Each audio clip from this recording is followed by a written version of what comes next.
One of the world's largest sovereign wealth funds says it will divest its portfolio from more Israeli companies. That adds economic pressure to mounting political and diplomatic pressure. Crystal Gomansing has the very latest again from London. Crystal. Good morning, Heather. Yes, we are hearing from the CEO of Norges Bank Investment Management. As you said, that is the world's largest sovereign wealth fund. And he is saying that over the last couple of days, at least we're getting this information from the last 24 hours, that this fund has divested of 11 Israeli companies of the 61 in its holdings.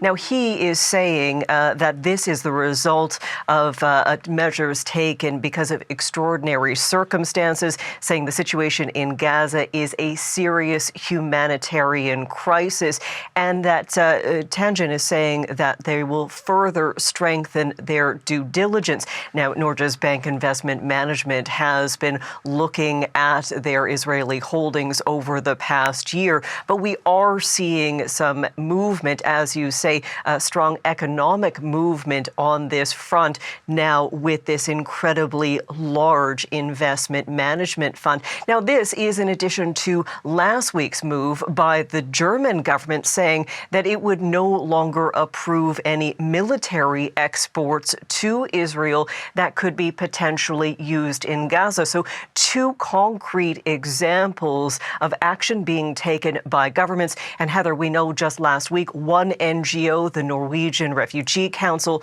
called on governments not to just issue strong words of condemnation, but to actually start acting in order to pressure the Israeli government to create some sort of change on the ground when it comes to Gaza, but also in the occupied territories like the West Bank. Crystal, yesterday we were talking about how Australia is going to be joining other countries and in September acknowledging the independent Palestine state, but it is also criticizing Israel over the humanitarian crisis. What are we hearing now from the Prime Minister?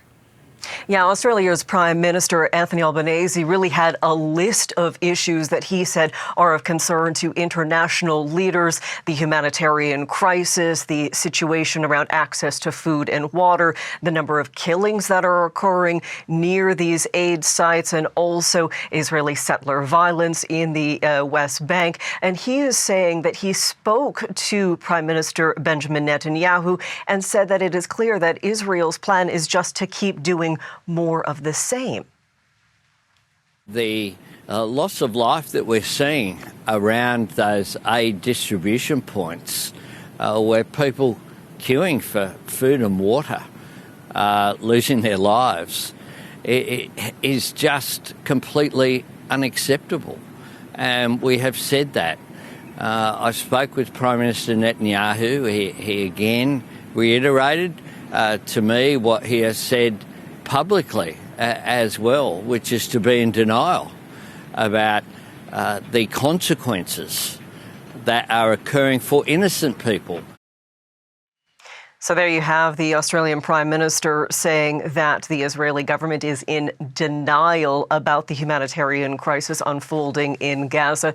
We know that Australia is now joining France, the UK, and Canada in their plans to recognize Palestinian statehood in September. But these are also, both Australia and Norway, countries that signed a joint statement over the weekend, a total of 9 countries, their foreign ministers, calling on Israel and Hamas to go back to the negotiating table, to come up with a plan not only to return all of the hostages immediately, but implement an immediate ceasefire so that humanitarian aid can be scaled up. So more political action from a number of leaders, Heather.